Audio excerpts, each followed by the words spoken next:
Hello, everyone. Hello, hello. Do you hear me on Zoom? Yes. Okay, so we're ready to start. One little thing we need to discuss about the MAC layer is the security aspects.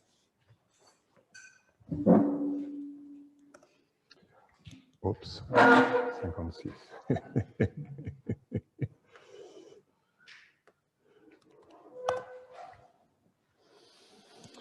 What we have seen last week of the MAC layer means that everything is sent in the clear. The addresses, also the ARP, respond and reply, everything is sent in the clear, which of course creates a lot of exposures. Attackers can gain access to a network, a Wi-Fi network, without being authorized if we don't have additional security mechanisms. They can eavesdrop, they can copy the packets that they see, they can modify packets and insert modified packets, which of course is a very serious threat, in particular if you have packets that contain confidential information. Of course, there are mechanisms for that. For example, at TPFL, if you use Wi-Fi, there is access control. At least if you use the standard Wi-Fi, that's for students. You need to give your credentials, your Gaspar account credentials, and everything you send is authenticated and encrypted. So impersonation is not possible. If you do something on the EPFL network, we can know it's you who did it, and also all the packets you send can be attributed only to your device.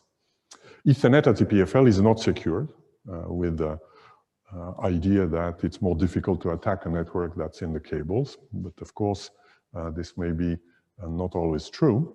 At home, you probably don't have the same level of security on Wi-Fi that we have at EPFL, but hopefully you use at least a password-protected access to make sure that only people who know the password can access your system. So it will not authenticate individual users. We will not know who has sent which packet, but we will know that it's somebody who knows the password. In general, there is a framework called MAC security that exists in some versions for local area networks, for Ethernet, with some modifications for Wi-Fi, but essentially it's the same, which is, as we have seen, not always implemented. For example, on Ethernet at TPFL, it's not implemented.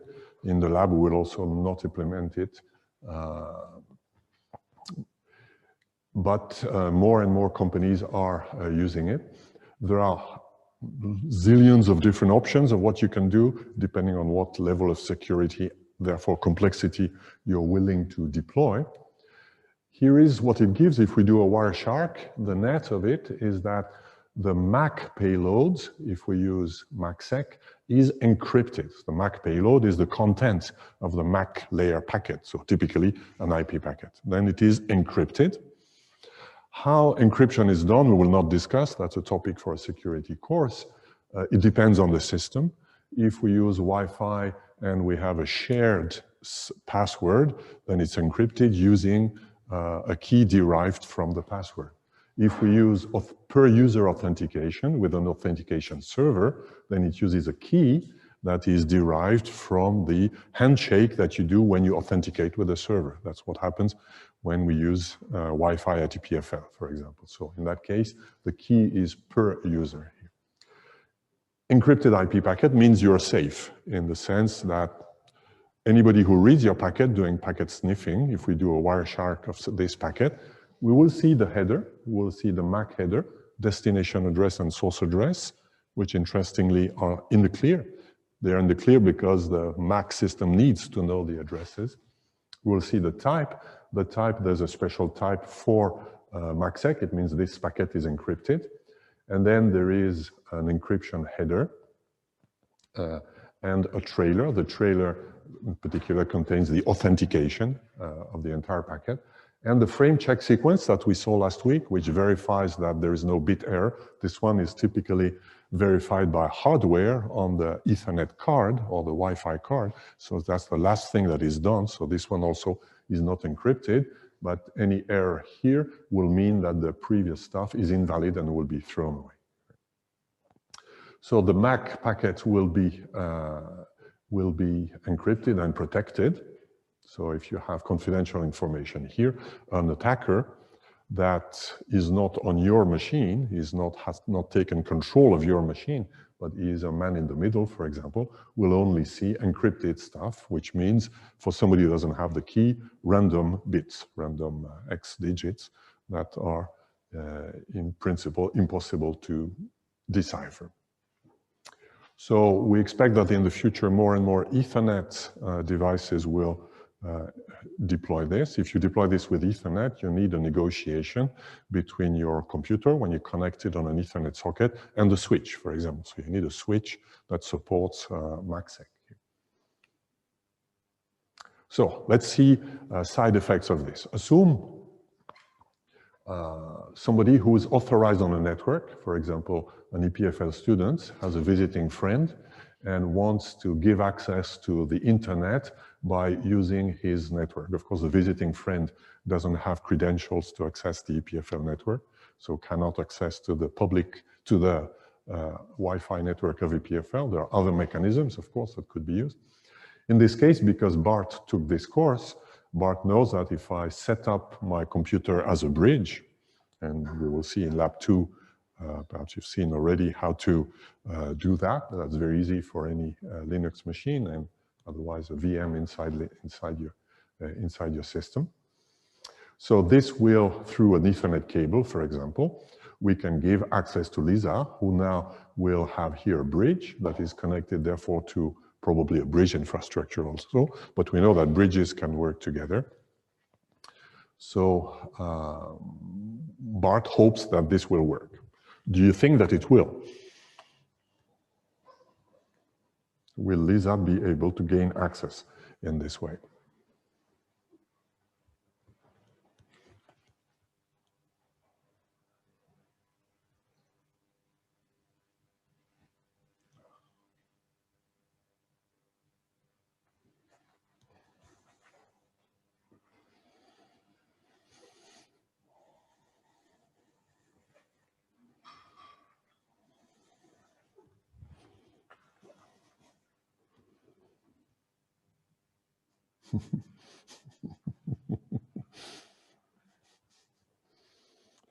Close the poll.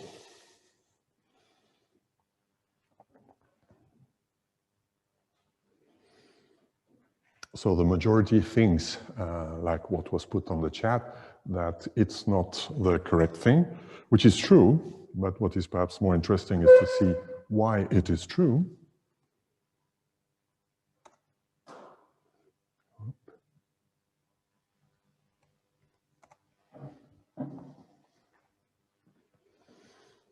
Well, if you simply do bridging and you don't interfere with the MAC addresses, it won't work, because we know that the bridge is transparent, at least to Lisa. That means the MAC address of Lisa will also be the MAC address that's transported here.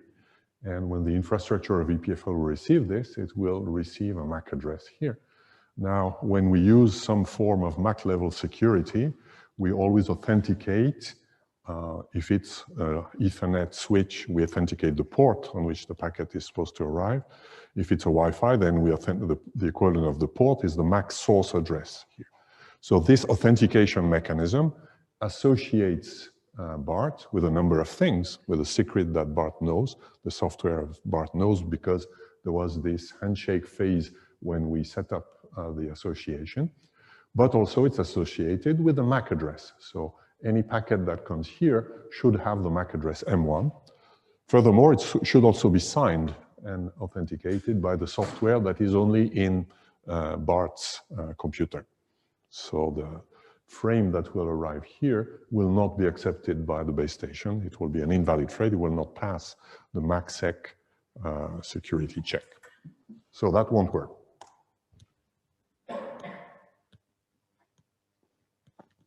Now, Bart, who is not discouraged by this first attempt, now tries to do a NAT. So configures his PC as a NAT.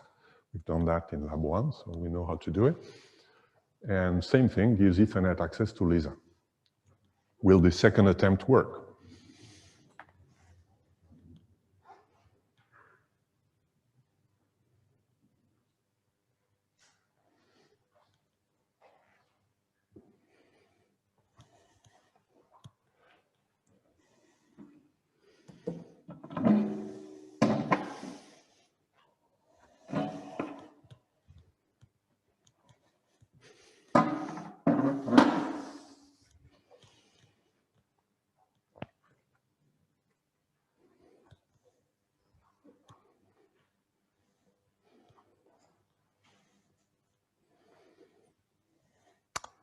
I close the poll. Well, I reopen it and wait for the number of votes to stabilize.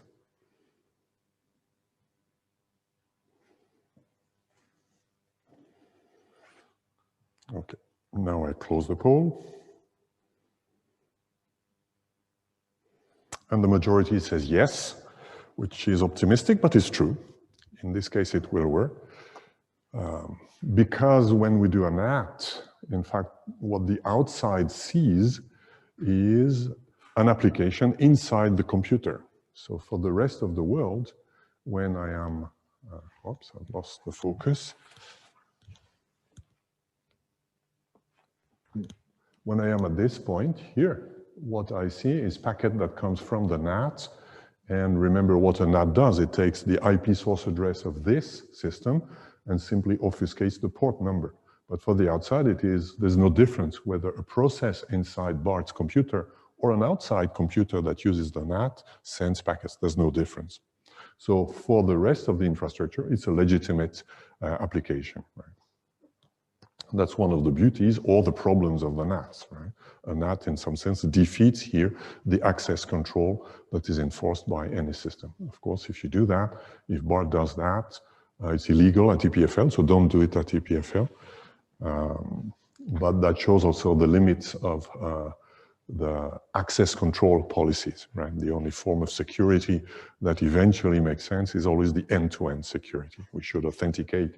If you're doing something with Lisa, you believe you're doing with BART, that might be a problem. So you need that the application at Lisa also has some security measures. Voila, that's what we will see for the MAC layer. So the MAC layer is taking care of sharing the radio waves for Wi-Fi or wireless medium. And for wired medium, Ethernet, there are also other wires than Ethernet, but they are very similar. Essentially, it's based on switches, which are bridges. Bridges, switches, for me, it's the same. And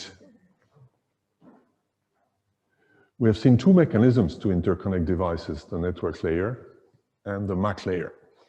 So a naive question that immediately comes is, why do we have both? I mean, why can I interconnect using a router or a bridge or even a NAT? We've seen an answer in the previous case. Using a NAT solves a problem, at least from the viewpoint of Bart or Lisa, that is not possible with a bridge. What are the differences? Well, we have seen that the routing tables in bridges, I put here routing tables to be a bit provocative. I would, more strictly speaking, should use the word forwarding tables here that are not structured. So one first question we could ask is, since it works with bridges, why did we invent IP? Why not bridge everything in the world? Well, there are lots of problems that would come with that, but the first immediate problem is you would need in every bridge a table that has the possible MAC addresses of all the different directions, so that might be millions of addresses. So clearly that won't work. So the lookup time would be prohibitive. So we prefer routers that are able to aggregate routes much more here. However, bridges have an interest per se, is that they're independent of whatever change you do in IP and IPv6, and they are plug and play. Also, they're independent of IP numbering plans. So that's the solution of choice for local thing that you want to be simple. Voila, that's all we will do for the MAC layer. Are there any questions?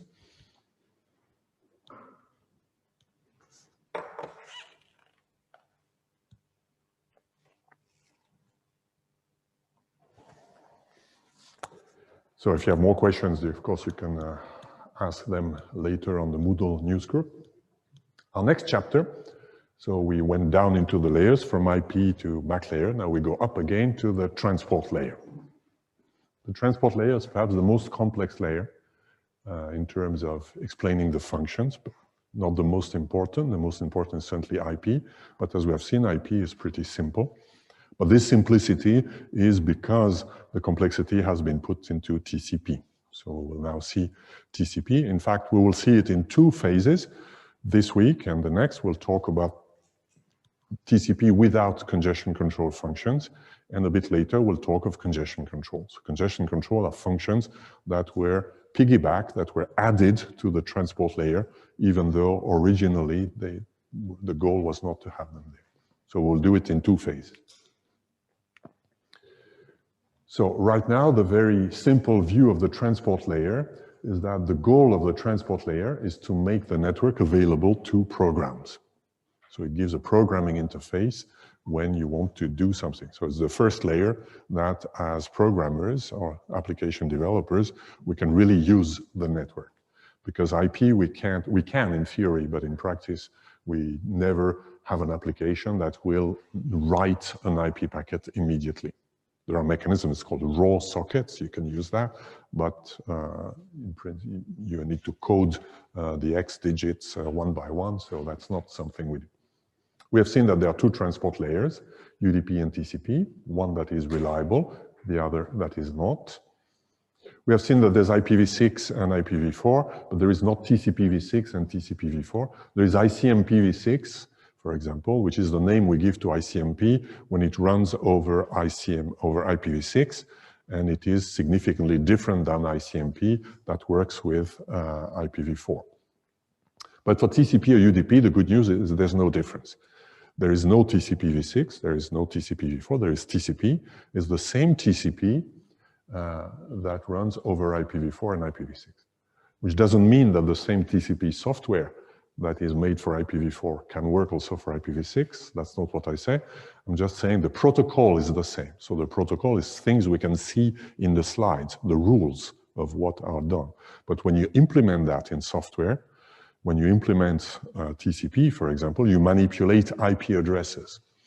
If your code knows only of IPv4 addresses, of course, it will not work with an IPv6 system. So the software needs to be IPv4 or IPv6 compatible, but the protocol itself is not changed. We have seen port numbers. They are used by NATs. That's why we saw them before. UDP uses port numbers. There are well-defined, and TCP the same. The space of UDP and TCP port numbers are disjoint. That means UDP port 53 is not the same as TCP port 53. It's not the same because physically, if you send something to UDP port 53, you expect that there is a UDP system that will receive it. And TCP is a different system. The ports below 124 are so-called reserved ports, so they are expected to be well-known ports. Well-known means when somebody invented the DNS, for example, they decided that port 53 is reserved for DNS servers. That means that DNS, every server that provides a DNS service, in principle, is listening to port 53. Similarly, a web server, in principle, listens to port 80. I say in principle because you can change that. You can address a server by saying explicitly another port, but some of the ports are given by default. On most systems, when you use sockets, you cannot create a program on port 53, for example. In the labs, we will do an application program that uses sockets. If you decide that your program uses port 53, you will be colliding with another intended use. You can do it, but you will need to have root privileges, or at least super user privileges to be able to do that. So in principle, you don't use them. In contrast, when a client process, for example, a DNS resolver, sends a query to a DNS server, it also needs a port number.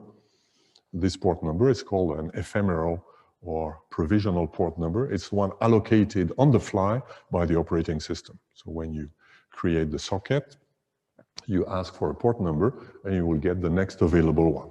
Here, this is the port number that was obtained. The port numbers, those port numbers are above 1024. You can also use server ports above 1024, of course. And we will see, for example, iPerf that typically uses the 5001, 5002 port numbers. The port number of the source is put in the UDP header. So there is a UDP is inside an IP packet. And we, of course, need to put the port numbers, and we have seen that they are very useful for NATs. And that's practically the only thing that is in the UDP header. There's another thing, which is the UDP message length, so how long the data is. And also what is called the UDP checksum, which is similar to the CRC we've seen in Ethernet, which is a simple modular arithmetic checksum of the data, of the port number, and of some of the fields like the addresses that are in the IP header. This is just to an additional protections against bit errors that could occur during the manipulation of this packet. The source port number is typically used by the server to reply, so there is no need to advertise the source port number, but of course the server port number needs to be well known through some mechanism. For DNS it's always 53, so if you go to a DNS server you know it's 53, and Wireshark will display DNS when it sees port number 53, for example, so this is well known. Otherwise, if you don't know it, if it's not well known, it's the application that must know it through some out-of-band mechanism. I use the word server many times. A DNS server, an HTTP server, a web server, an authentication server. In the context of the transport layer, there is a well-known meaning to the word server. What do you think that it means exactly?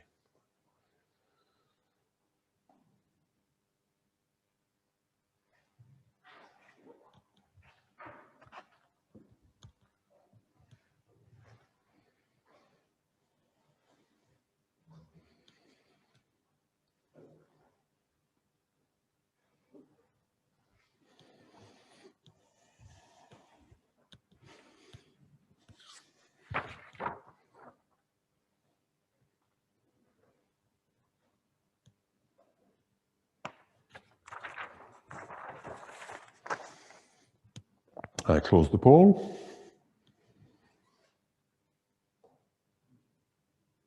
And the majority says D, which is the correct answer. A server in the context of the transport layer, or also the application layer, is a role of a program or a system that is waiting for requests to come. If you think about it, when you want two devices to communicate, there's a chicken and egg problem. For two devices to communicate, how can one of the devices that receives the information know that it has to receive some information? When we use old systems like the telephone, we call someone to know, I'm speaking to you, I'm delivering a message, so you must receive it. In computer systems, the solution to that is called the client-server model. Gives an asymmetry. It means one of the two ends must be running, so there must be a program that's actively working, just waiting for messages to come, and that is called the server. The client, in contrast, doesn't need to be working, doesn't need to be on before it has something useful to say.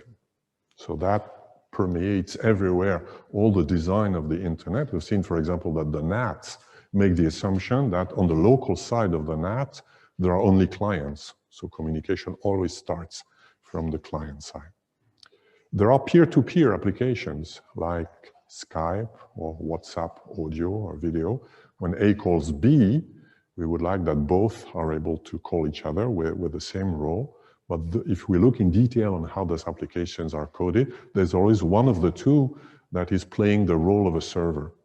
For example, if I want to call you over Skype, you must start your Skype application. If it's not starting and running in the background, I cannot call you, which means you have a Skype server running on your computer or your smartphone if you want to be able to be called. And when I call you, it's my Skype client role that is coming here. It's called peer-to-peer because my same application can both be client and server, but it doesn't mean it invalidates those things. We always have a client and a server, and that will be visible when we program using sockets. UDP is not reliable. That means that UDP it doesn't mean that it does a poor job. It just means that it's not trying to repair any problem that might arise due to a loss of message, which is typically due to the fact that the internet, the bridges and the routers are queuing systems. And also that there are links, primarily wireless links, that may lose packets because of bit errors. We've seen that there's an FCS, frame check sequence, on the MAC layer that discards the packet if there is a bit error during transmission. That occurs rarely over Ethernet, not so rarely over wireless channels. So there can be losses, and UDP will not try to do anything. So if a packet is lost with UDP, the packet is lost. That's all you will do. So it's the minimal service. However, it has also another feature. It's called message-oriented. Message-oriented means, well, just the common sense. It does what you expect it to do, but we will see TCP does not. So that's why here we talk about it. It means it delivers exactly the message as it was sent by the sender. We will see that if we use sockets with UDP, we have a certain call which is called send or send to, which is what you do when you send a block of bytes to some remote destination. What you do when you do this call is called the message. The block of information you pass, that's the message. UDP will deliver exactly this message if it's not lost. If it's lost, of course, it will not deliver. Which means UDP will not break it. For example, UDP might find, oh, the message is too large. I will break it into 3 parts. And then I receive on the other end the 3 parts. And I could deliver only one of the 3. No, UDP will not do that. So we will see a bit later when we talk about fragmentation that messages may be a bit too large. In that case, it's the IP layer that will fragment the message into multiple packets. But UDP will gather all the different fragments, and only if all the fragments have arrived will UDP deliver it to you.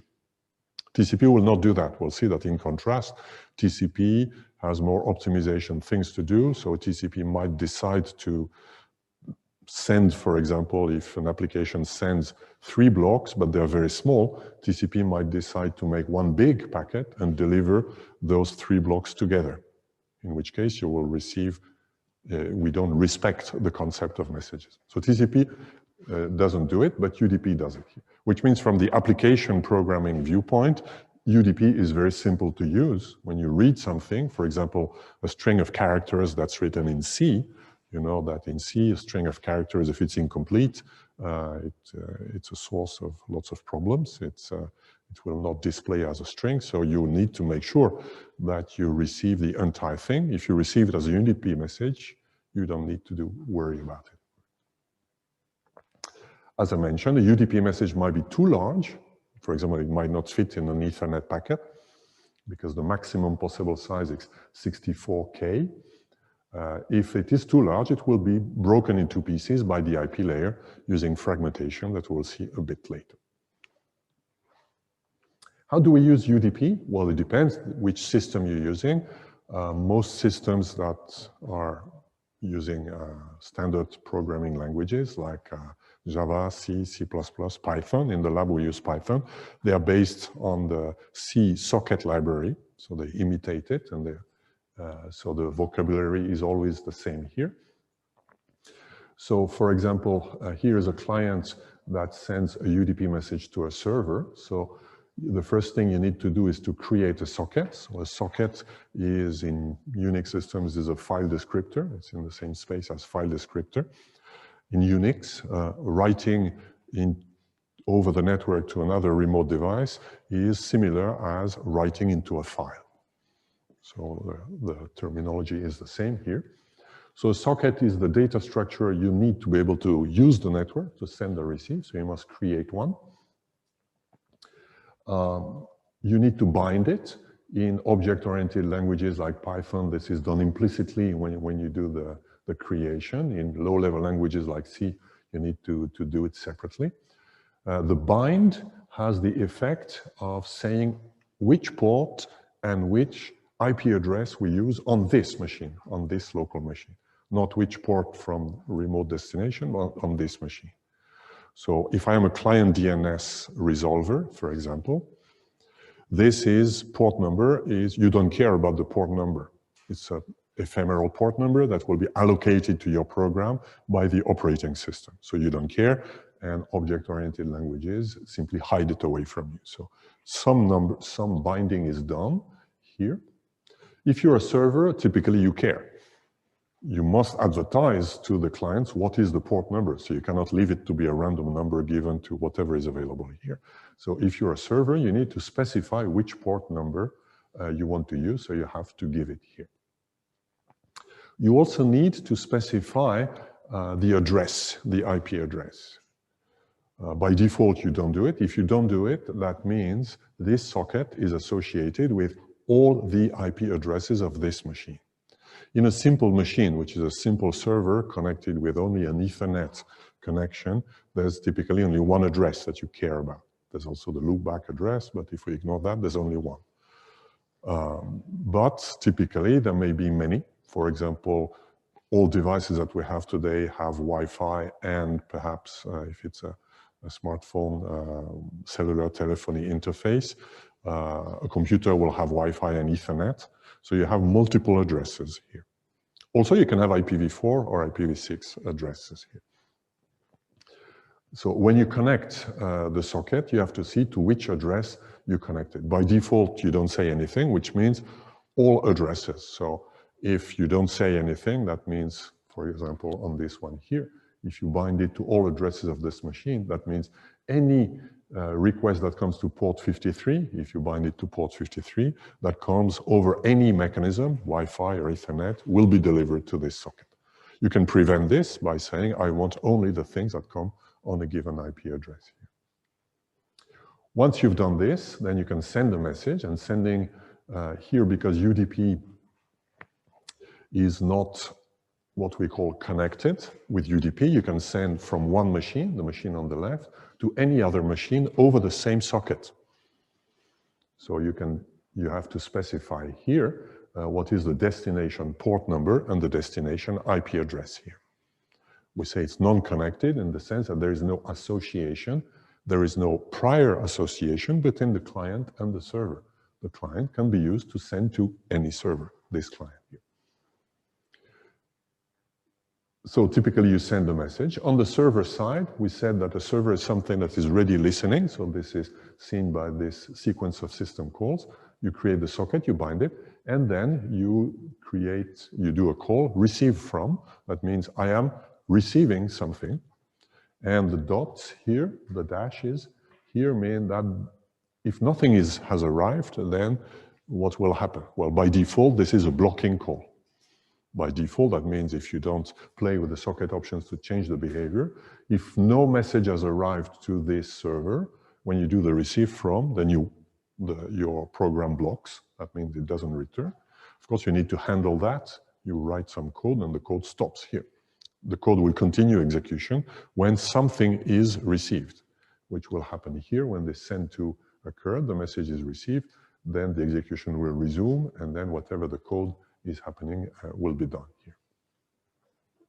The receive from is called not just receive because it also indicates from whom it is received. Again, because UDP is non-connected, so this server might receive from anybody, and the information that's returned from this call contains also the identity of the source, which is the IP address of the source, and the port number, which of course can be used by the logic of the program to know whom to reply to.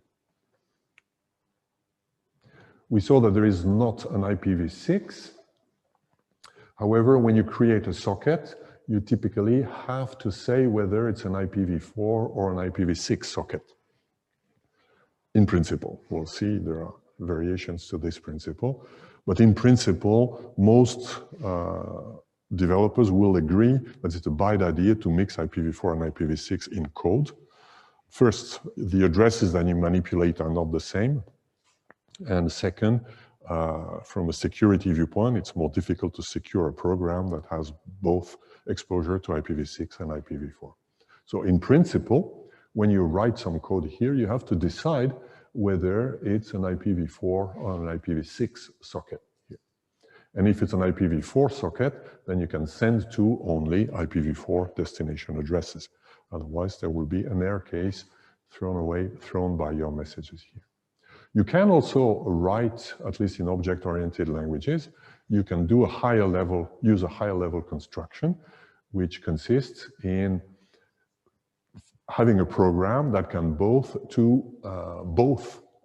you can write a program that will work with both IPv4 and IPv6.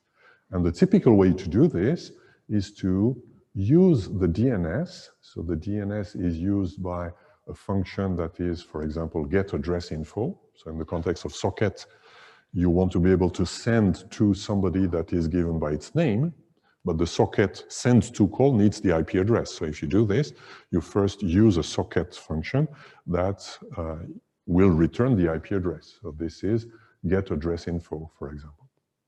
For example, if in Python you can do that interactively, this is what I did here. If I run this code with the name of this machine, the LCA server, then it will return a list of all the addresses of the server and the type of addresses. Here, we'll see there is an IPv6 address and an IPv4 address. So a socket program can first do this, obtain a list of addresses, and then analyze the list to see whether there is an IPv6 or an IPv4, or take the first address returned by the list. For example, I take the first one. I have also the address type. That means this program will use an IPv6 socket to send data to this machine after doing this call. So most modern pieces of software use such techniques today to be able to use both IPv4 and IPv6. Here. I said that a socket must be IPv4 or IPv6. Some systems break this rule, so now we're used to that. First, I explained to you the rules, then how you can break them. Linux, in particular, allows an IPv6 socket to send to IPv4. So the socket itself can be dual stack here. Other more commercial systems don't allow this for security reasons. So the idea is simply that if you receive a packet, if you do a receive from here, then you can simply analyze the IP address, and if the IP address is of type IPv6, then it will be business as usual. If it's IPv4, then, I mean, formally, this is an IPv6 socket. So you still need to do, when you create your socket, you still need to decide whether this is an IPv6 or IPv4 socket. You don't have the concept of a 4 or 6 socket here. Here it's an IPv6 socket, and the trick is, if you think about it, that's an obvious trick that we should always use all the time, but for some reason we use it only in this context. Since the IPv6 space of addresses is so large, we can embed IPv4 into it. So instead of doing IPv6 the way it is today, we could have done, we've discussed that several times, a compatible extension where we add more bytes to the addresses. And if those bytes are not present, or if they have a special value, it means that's an IPv4 address. We will see that this is done, but in multiple forms. So one of the forms in which it is done is called the IPv4 mapped IPv6 address. So every word in this phrase is important. This is English, so that means that the first words are qualifiers, and the last words are saying what is the nature of this object. So it is an IPv6 address. But it is IPv4 mapped, so it means it's derived from IPv4. That's simply what you obtain by putting the prefix, which are zeros everywhere, followed by 16 bits equal to 1, which gives 4f(x) digits, and the IPv4 address here. So if this IPv6 socket program and the software and the program, for example, because it's an IPv6 software, it expects to receive and manipulate objects when it speaks of addresses that are IPv6 addresses here. So if the true source is IPv4, for example, 1234, then it will be mapped to an IPv6 address. And instead of dotted decimal, we write it into hex digits. But of course, in reality, this is all bits. So no problem here. So an IPv6 socket sometimes can be dual stack. The reverse cannot happen. You cannot make an IPv4 socket IPv6 compatible. Why?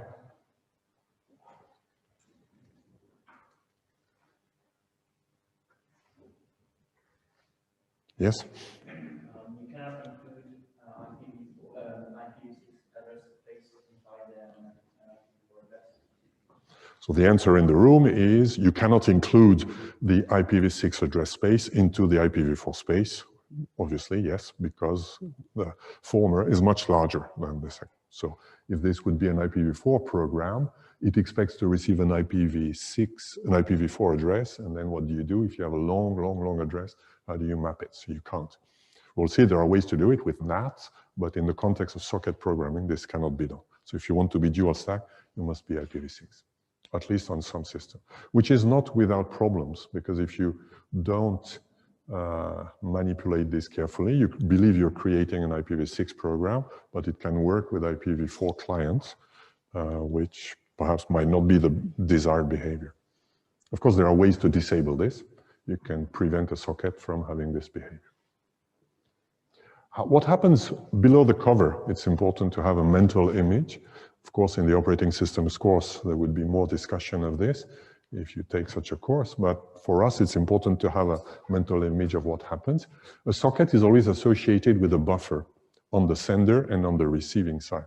On the sender, because if I write into a socket, I cannot expect that the writing event occurs immediately, instantaneously. If I write a packet, my computer needs time to send it. And if I'm sending it over Wi-Fi, for example, the Ethernet, the Wi-Fi CSMA CA might have a collision, may need to wait until CTS, RTS, etc. So there may be delay on the path between the application and the packet that physically leaves the machine here. So there will be buffers. There's a buffer in the Wi-Fi card, but the Wi-Fi card itself might not be ready receiving because it's manipulating other things or busy sending other packets. So there is always a sending buffer. There is also a receiving buffer for another reason. The receiving buffer is because the program that receives it, for example, the server that's reading it, might not have enough time to receive this packet now. If you think about the code that we saw a few minutes ago, there's a loop. This program does a receive from, then does its job, then does a receive from again. So between two visits to a receive from, if packets arrive, they must be held somewhere. So they are held in a socket buffer here. If the program is very slow responding to it, there might be problems. The buffer might overflow, and that might occur with UDP. If you bombard a UDP server with 1 zillion clients that send requests to it, the request will reach, and if you have a network that's powerful enough to deliver all those requests, they will reach the server, but the server will not be able to handle them. So there might be loss of a packet at destination due to congestion. UDP does not attempt to solve that. If you want to solve this problem, you must use TCP. Here I'm showing multiple addresses. Here I've seen that a socket is bound to an address. Here I'm showing two sockets that are bound to different IP addresses. There's a V6 and a V4 socket, and they are bound to different port numbers. We see also that you can have multiple sockets bound to the same port numbers if they are not bound to the same address, which would be the case if you have IPv4 and IPv6 here. If you have an IPv6 socket that is dual stack, that means that this socket is bound to multiple addresses here, the V6 and the V4, and the same thing will occur if a socket is bound to multiple physical addresses here, which means what does the operating system do in this case? When an IPv4 packet arrives, it reaches this address, this interface. This is because by the IP destination address. Then the IP layer analyzes the protocol type. It sees its UDP, analyzes the port number, and then will deliver it to the hopefully unique socket that is connected to this port number locally. If you try to connect multiple sockets to the same port number, the operating system, in principle, might throw an exception because this behavior is not intended. Voila, we'll close the UDP part with this quiz.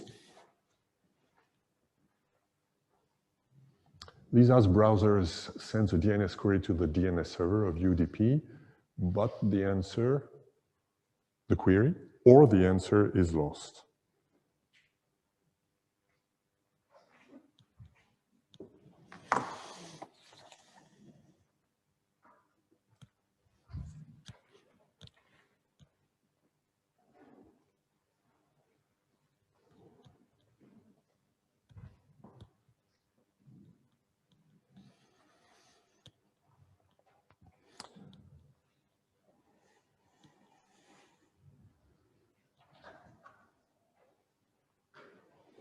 I close the poll.